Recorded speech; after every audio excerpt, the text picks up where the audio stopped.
expectancy has generally increased over the past few decades, and some people enjoy a longer and healthier life than others. One possible explanation is that they have healthy lifestyle habits. So how can you develop these habits?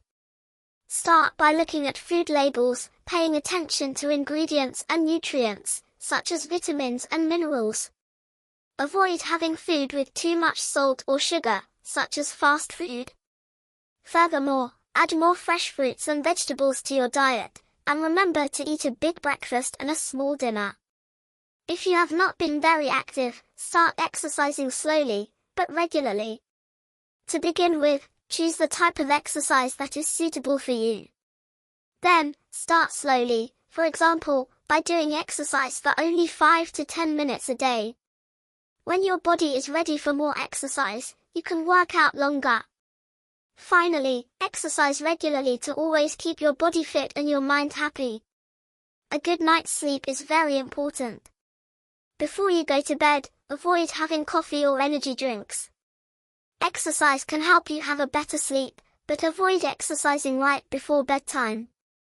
Never use your mobile phone or laptop in bed and turn off all your electronic devices at least 30 minutes before you go to bed. Their screens give off blue light that can prevent you from sleeping well. Finally, if you still can't fall asleep, do something repetitive or listen to some soft music to relax before trying to sleep again. Both bacteria and viruses can cause diseases, but they are different in many ways. Bacteria are living organisms. They can live in many places, such as soil, water, and the human body. The smallest bacteria are about 0.4 microns in diameter. Some bacteria in our bodies are helpful, but some can cause infectious diseases such as tuberculosis or food poisoning. Antibiotics are often used to treat infections caused by bacteria. Viruses are tiny germs that can make people, animals, and plants sick. They can cause a range of illnesses, from the common cold or the flu to more serious diseases such as AIDS and COVID-19. As they are very small, 0.02 to 0.25 microns, viruses can get into our bodies easily. They are not living things, so they need to enter our bodies to become active. Then, they start to grow and cause the infected cell to make millions of copies of the virus. Vaccines are often used to prevent the spread of diseases caused by viruses.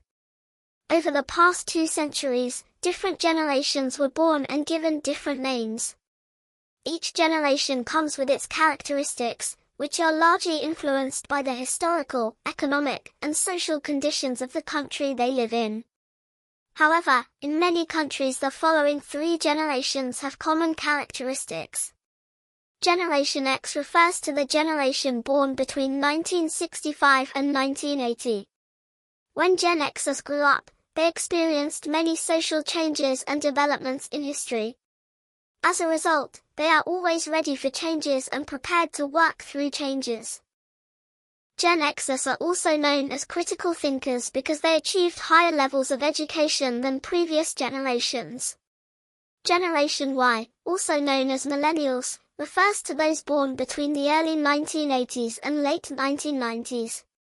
They are curious and ready to accept changes. If there is a faster, better way of doing something, millennials want to try it out. They also value teamwork. When working in a team, millennials welcome different points of view and ideas from others. Generation Z includes people born between the late 1990s and early 2010s, a time of great technological developments and changes. That is why Gen Zers are also called digital natives. They grew up online and never knew the world before digital and social media. They are very creative and able to experiment with platforms to suit their needs. Many Gen Zers are also interested in starting their own businesses and companies. They saw so many people lose their jobs, so they think it is safer to be your own boss than relying on someone else to hire you. Soon a new generation, labeled Gen Alpha, will be on the scene. Let's wait and see if we will notice the generation gap. The generation gap in Asian American families. For people in most cultures, the generation gap in their family is mainly about differences in musical tastes, career choices, and lifestyles. In Asian American families, however, the process of adapting to American culture makes the generation gap wider. Naturally, children of Asian American immigrants adapt to American culture much faster than their parents. English quickly becomes their first language. They accept American values such as individualism, freedom, honesty, and competition. They also start to follow American traditions in their daily lives. On the other hand, many first-generation Asian American parents fail to adapt to the new culture. They continue to use their native language. They keep practicing their traditional lifestyle and old culture. They often try to force their children to follow their native country's cultural values, such as the importance of family, respect for the elders and the community. Due to their different attitudes to the new culture, Asian American children may have cultural values different from their parents' Asian cultural values. They may not do what their parents want them to do or what they are expected to do. As a result, Asian American parents may fail to have their children to follow the family traditional values. By 2050, the world's population is expected to reach 10 billion, and nearly 70% of these people will live in cities. The cities of the future will be smarter and more sustainable to cope with a growing population and improve people's lives. A smart city is a modern urban area that uses a range of technologies to provide services, solve problems, and support people better. The new technologies can help save time by predicting changes in the traffic and warning people of possible traffic jams. They will also help cities operate more efficiently. For example, street lights can turn off when the streets are empty and sensors can inform waste collection teams when the bins are full. These smart technologies will help save energy, reduce air pollution, and fight climate change. Cities in the future will also be sustainable. They will include a lot of green space and become home to more plants and animals. Making room for biodiversity and nature can be done in various ways, including underground and rooftop farming, green roofs, and roof gardens. As people will care more about the environment, most cities will use renewable and clean energy. Modern infrastructure will also be more eco-friendly. Computer-controlled transport systems like electric buses and trains will produce less greenhouse gas emissions. In addition, more pedestrian zones for walking and cycle paths will be made available for people in all neighborhoods. These features will make future cities more livable and will provide a high quality of life to city dwellers. Cities around the world are becoming smarter, and you can do many things that seemed impossible in the past. In Singapore, the mobile app parking.sg allows you to locate a nearby car park easily, book a parking space, and make a payment. You can also extend your booking or receive a refund if you leave early. New York City, US, has one of the largest bike-sharing systems called City Bike. Using a mobile app, you can unlock bikes from one station and return them to any other stations in the system, making them ideal for one-way trips. In Copenhagen, Denmark, you can use a mobile app to guide you through the city streets and tell how fast you need to pedal to make the next green light. The app can also give you route recommendations and work out the calories you burn. In London, UK, you don't have to buy public transport tickets. You can just touch your bank card on the card reader when you get on and off the bus or the underground to pay for your trip. In Toronto, Canada, you can book an appointment and see a doctor online from your own home. You can also receive prescriptions and any other documents you need, all online. In most cultures, there is a generation gap between parents and their children. There are many reasons for this gap. Below are 3 of them. As each generation is strongly influenced by changes in society, parents and their children may see the world differently. In addition, different lifestyles make it difficult for parents and their children to fully understand each other's way of thinking. Many adult children even cut all ties with their parents. Busy work and school schedules often prevent parents and children from spending time together. After a long and stressful day at work, parents come home, often feeling exhausted, and have little time to spend with their children. This leads to a lack of communication and widens the generation gap. Many parents keep comparing their children to other children, or even to how they behaved as children. They think it is good for their children to see these good examples and try to improve. However, this only makes the gap wider and causes their children to lose confidence in themselves. Some children may even start hating those people that they are compared to. To raise awareness of ASEAN and promote cultural exchanges between the youths of Korea and ASEAN, the ASEAN Korea Center, AKC, regularly organizes an ASEAN school tour program. Last week, the AKC welcomed 121 Korean and Asian students from 6 schools. They learnt about ASEAN members, and discussed why ASEAN was important to Korea, and how to strengthen ASEAN-Korea relations. The students also took part in a variety of cultural activities such as singing traditional songs and making ASEAN posters. The SHIP for Southeast Asian and Japanese Youth Program, SEAP, is looking for participants. Organized by the government of Japan and supported by the governments of Southeast Asia, this journey will last for 50 days and will bring together over 300 youths from ASEAN countries and Japan. Young people will have the opportunity to take part in exciting discussions on current social and youth issues, and eye-opening cultural exchanges. They will also receive training to help them develop problem-solving and leadership skills. The journey starts in Japan and participants travel to 5 ASEAN countries. An ASEAN talk show on women in sport took place in December.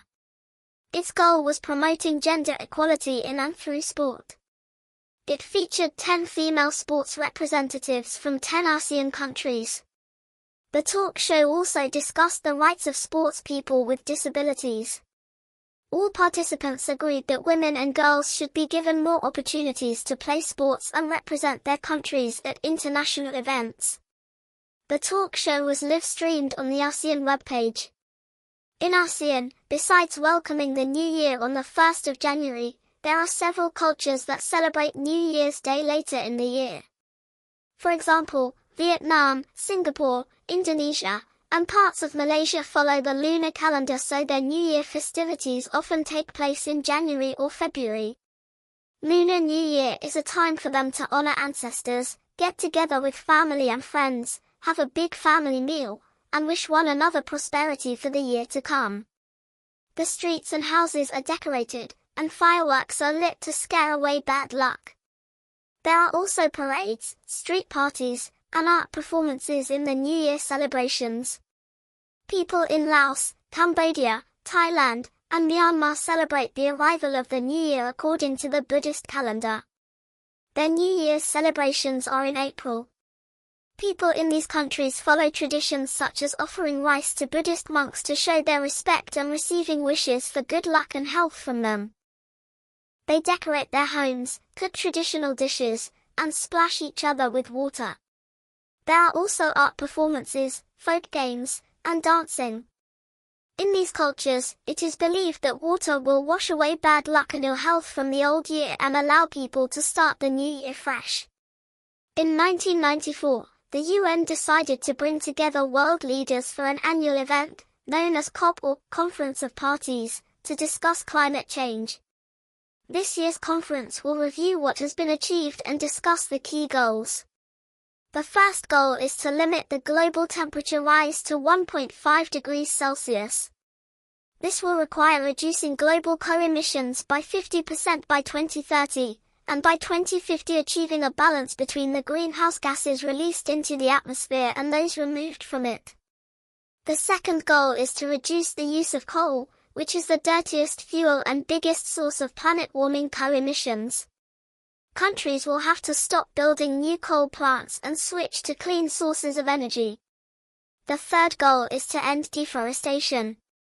Forests remove coal from the atmosphere and slow global warming. But when they are cut down or burnt, they release the carbon stored in the trees into the atmosphere as coal. Stopping deforestation is, therefore, an effective solution to climate change. The last key goal is to reduce methane emissions. Methane is a greenhouse gas that is more powerful than coal at warming the Earth. It is responsible for nearly 1/3 of current warming from human activities. Methane comes from farming activities and landfill waste. The production and use of coal, oil, and natural gas also release methane. This conference is very important because this is the best last chance we have to slow global warming. World leaders, climate experts, organizations, and national representatives will carefully discuss these goals and agree on how to make global progress on climate change. Farming provides us with the food that we eat every day. But farming activities also have a strong warming impact on the global temperature. The good news is that experts have already started thinking about how to reduce it. Raising farm animals like cows, goats, and sheep makes the planet hotter. There are billions of them and they release methane, a greenhouse gas that is much more dangerous than carbon dioxide. That is why scientists are developing methane-catching face masks for cows. They are intended to reduce methane emissions by up to 50% per cow. Another farming activity that heats the atmosphere is growing rice. According to research, emissions from rice farms have the same warming effect as about 600 coal plants. Flooded rice fields also make it easier for soil bacteria to produce greenhouse gases. New farming methods have allowed rice to grow well in drier fields, limit the amount of greenhouse gases, use less water, and produce better crops. In addition, land use increases the global temperature. Plants and trees use coal to grow and store large amounts of carbon underground.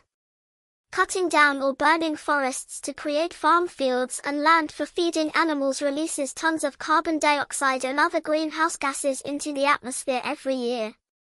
Luckily, many countries and world leaders have agreed to protect the forests and end deforestation. In short, there are some positive signs that farmers can meet the environmental challenges. However, although the impact of farming on the global temperature has been reduced, there is still much to do. ASEAN Youth Forum, AYF, is a program for young people in ASEAN, which allows them to express their opinions and fight for their right to live in a sustainable and caring regional community. Its members regularly hold meetings and workshops to discuss the problems facing young people in ASEAN and how to address them. AYF also organizes youth, open space, and online space for young Southeast Asians to meet, connect, share, and talk about current issues such as climate change, health, education, technology, and online security. Over the past decade, AYF has had meetings in all ASEAN countries. It has connected thousands of young leaders from Southeast Asia, who meet to discuss and suggest strategies for making ASEAN a better community. These conferences aim to improve young people's leadership skills and strengthen regional unity. To encourage young people to learn about and appreciate our cultural heritage, we organized an ideas competition. We invited students from across the country to send us their ideas for protecting and promoting our heritage. We have received many interesting entries. Below are the winners. The idea of promoting heritage sites through social media came from a group of 11th grade students. They suggested using social media activities, such as photo competitions, to encourage young people to learn about our heritage sites and local traditions of important festivals. They also suggested creating trending topics or challenges on social media. For example, a postcard challenge will invite people to create and share unusual and exciting postcards about the heritage sites that they have visited. Two 10th grade students suggested forming historical societies or local groups who have a keen interest in their history and heritage. These groups will provide information about local heritage sites, organize special events to celebrate local festivals, and invite young people to discuss issues related to preserving the heritage. This way, they will be able to give voice to suggestions and solutions to problems they care about. They will feel that their voices are heard, and they can contribute to society. To preserve heritage, such as traditional music and stories, a group of secondary school students proposed setting up folk clubs. The clubs will hold events for young people to experience and learn about traditional performing arts. The artists will not only perform, but also introduce their arts and talk about how students can help promote folk culture. The clubs will organize training for students who want to learn folk songs, a traditional musical instrument, or folk dancing. Preserving their heritage can present a challenge to many nations, especially if they have a large number of heritage sites, like Italy does. However, the country has found a new method of raising money for heritage projects from a large number of individuals and businesses, crowdfunding. For example, Love Italy, a non-profit organization, uses its website to reach all the people around the world who love Italy, and collects donations from everyone who wants to help. One of their first success stories was raising enough money to restore an ancient site in Pompeii.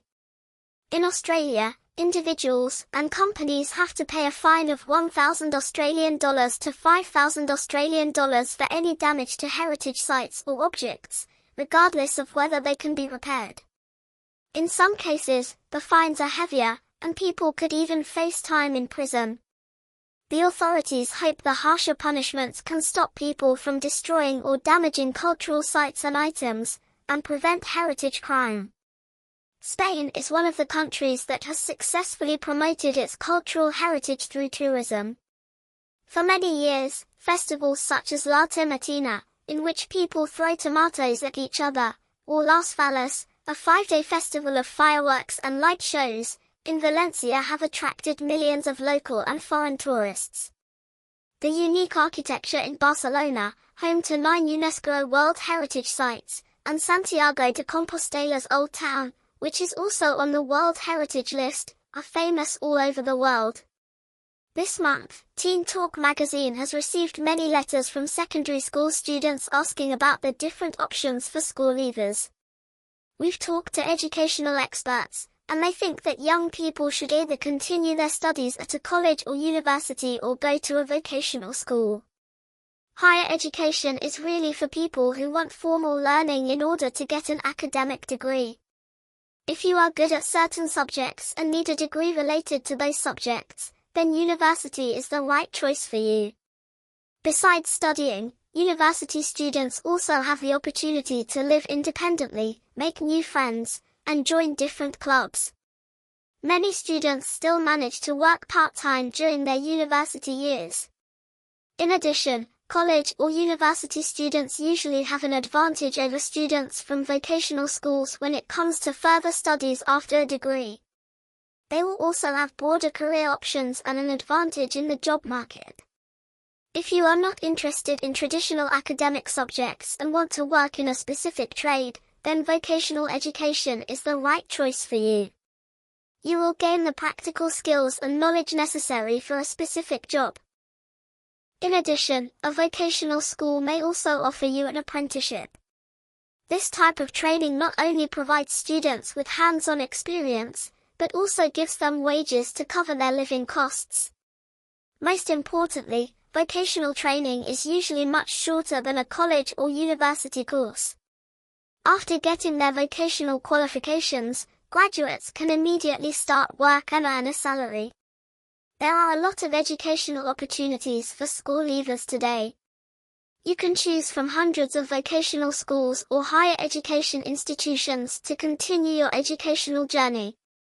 In the UK, students can choose to end their formal education at 16, but in England they must stay in full-time education or do a training course until the age of 18. Many 16-year-old students go on to study at different vocational colleges. Vocational education usually lasts up to 3 years. During this time, students learn job-specific skills. That is why vocational education is often referred to as career education or technical education. Many students still go on to higher education after receiving their vocational qualifications. Alternatively, students can go to a sixth form college or stay at their secondary school if it offers a sixth form for 2 more years. Students usually focus on 3 or 4 subjects that they are interested in or related to the degree they want to study at university. Exams are taken at the end of the 2-year course, and the grades are used to apply for university courses. Not all students leaving 6th form go to university. Some prefer to get into a vocational course or find a job. At university, students study for at least 3 years in order to get a bachelor's degree. After the first degree, they can study for 1 to 2 years to get a master's degree, and 3 to 5 years to get a doctorate. Becoming independent is important for teenagers. Below are the necessary skills you should learn to achieve independence for the future. First, make sure you can safely get around by yourself using public transport, walking, or cycling. Second, learn to communicate well and develop good relationships with people. Do some part-time jobs and get to know how to manage your money. You should also learn to cook healthy meals for your family. Finally, help your parents with household chores like cleaning and doing laundry. To begin with, identify the problem and come up with as many solutions as possible. Write down the options so you can review the advantages and disadvantages of each one. This will help you see which option could be the best for you. Don't base your decision on emotion only. Once you have made your choice, create a plan of specific steps to move forward. Then carry out your plan and think about whether you have achieved the result you wanted. First of all, get into the habit of making a to-do list every day or week. Make use of time management tools, such as apps or diaries, to know what you need to do next. In addition, decide how much time you need for each task and always do one thing at a time to make sure you complete it. Schedule time to relax as well, and make sure you sleep at least 9 hours each night. A good night's sleep is necessary for teenage brain development and good health. Becoming independent is not easy, but it is not as challenging as you may think. It's about learning useful skills, making decisions by yourself, and knowing how to spend your time. American parents usually motivate their teenage children to become independent, and it is normal for teens to want more responsibility and freedom for their choices. American teenagers often start high school with a basic plan of classes they need to take to get a high school diploma. Some subjects like English, maths, science, or social studies are required, others can be selected. Schools also provide extracurricular activities, such as sports, clubs, and bands. American teenagers who plan to go to college study hard to get good grades. They are highly motivated and very confident, and take responsibility for their learning. Many American teenagers have part-time jobs as they want to gain work experience and learn how to manage their money. Many teens work at fast food restaurants and stores, or do babysitting and dog walking for neighbors. They also volunteer at local hospitals, food banks, and old people's homes, or take part in cleanup activities to improve their neighborhood. This community service counts towards the volunteer hours that some schools require for university admission. The teenage years form an important period of people's development that influences adult life. The main goal of this period for most American teenagers is becoming independent, and they work hard both at school and outside school to achieve this goal. Recognized as UNESCO's World Cultural Heritage in 2013, Don Ca Tai Tu has been an important part of people's life and work in the Mekong River Delta region. Having appeared in the late 19th century, Don Ca Tai Tu became a popular art form in southern Vietnam. It started as daily entertainment for the village farmers, who were good neighbors and close friends. After working hard in the fields, the neighbors usually gathered together to sing and relax. This was the time when people started performing this kind of music. Typically, the men in the group play the instruments while the women sing. Most of the musicians and singers are not professionally trained, they are just music lovers performing with all their heart. They usually perform at events such as weddings and traditional festivals, and the melodies express different moods and feelings. Today, tourists can enjoy Don Ca Tai Tu performances in southern Vietnam, where local artists perform at floating markets or in fruit gardens. Such performances help preserve the art form and allow artists to reach a wider audience, including people from around the world.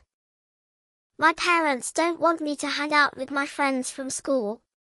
They think those friends have a bad influence on me. They aren't happy that instead of going home after school, we go to game centers to play video games. But I think it's fun, and I don't want to lose my friends. Tom, 17. One day I colored my hair and painted my fingernails. My parents got so angry with me. I know that this is not allowed at school, but all the girls in my group of friends did the same.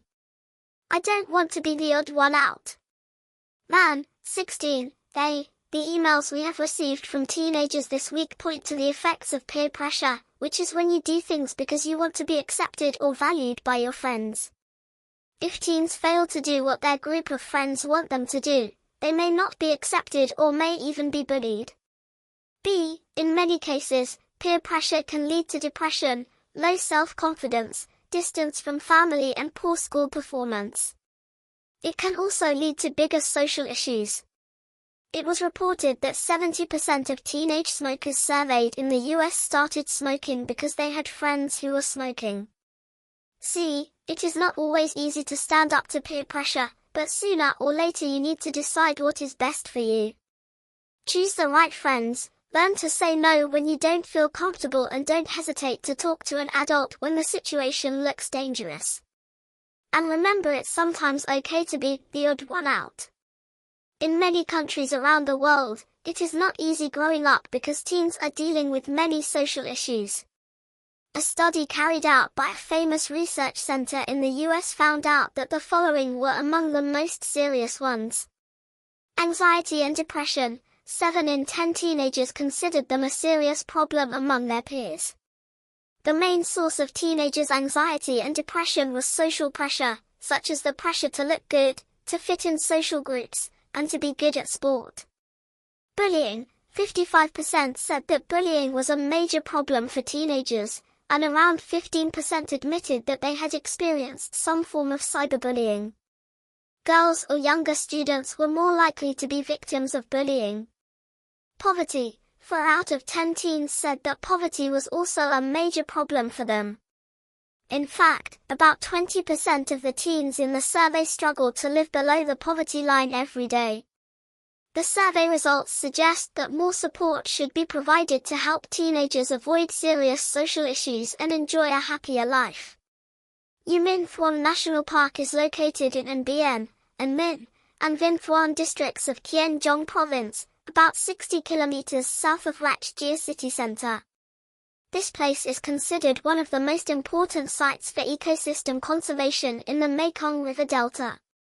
It attracts tourists not only with its wild and beautiful scenery, but also with its rare and rich biodiversity.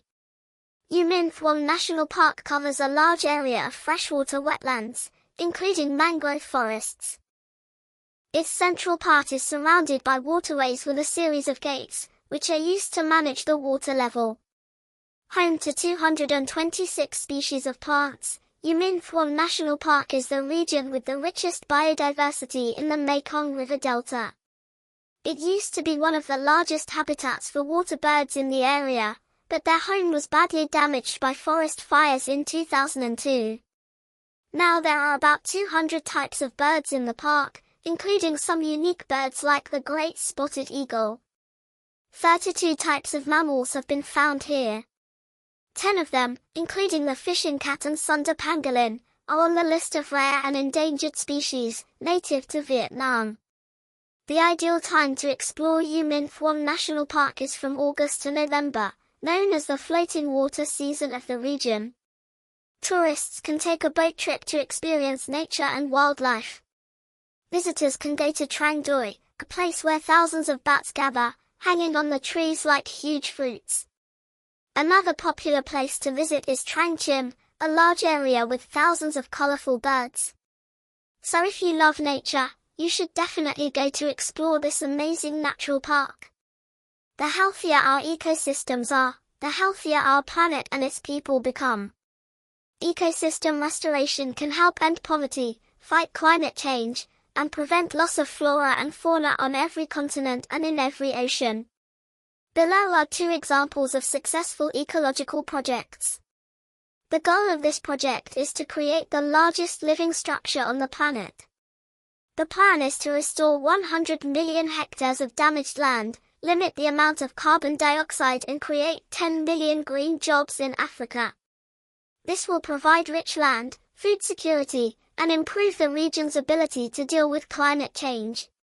Since its launch in 2007, Ethiopia and Nigeria have restored millions of hectares of land, and Senegal has planted more than 10 million trees.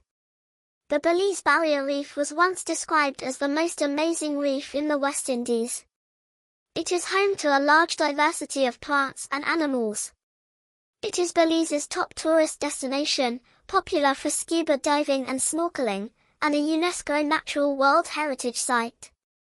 Between 2009 and 2018, it was declared endangered because of pollution and the destruction of its ecosystems. However, because of conservation efforts, a large part of the reef is now protected.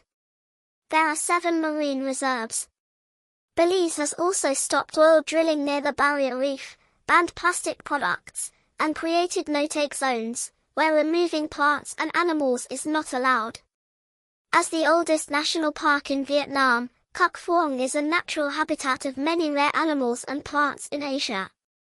It is estimated that over 2,000 plant species and thousands of species of animals live in the 22,000 hectare ecosystem. The park also has the largest variety of birds in northern Vietnam with more than 3,000 bird species. The rich ecosystem of Cuc Phuong attracts many nature lovers from all over the world.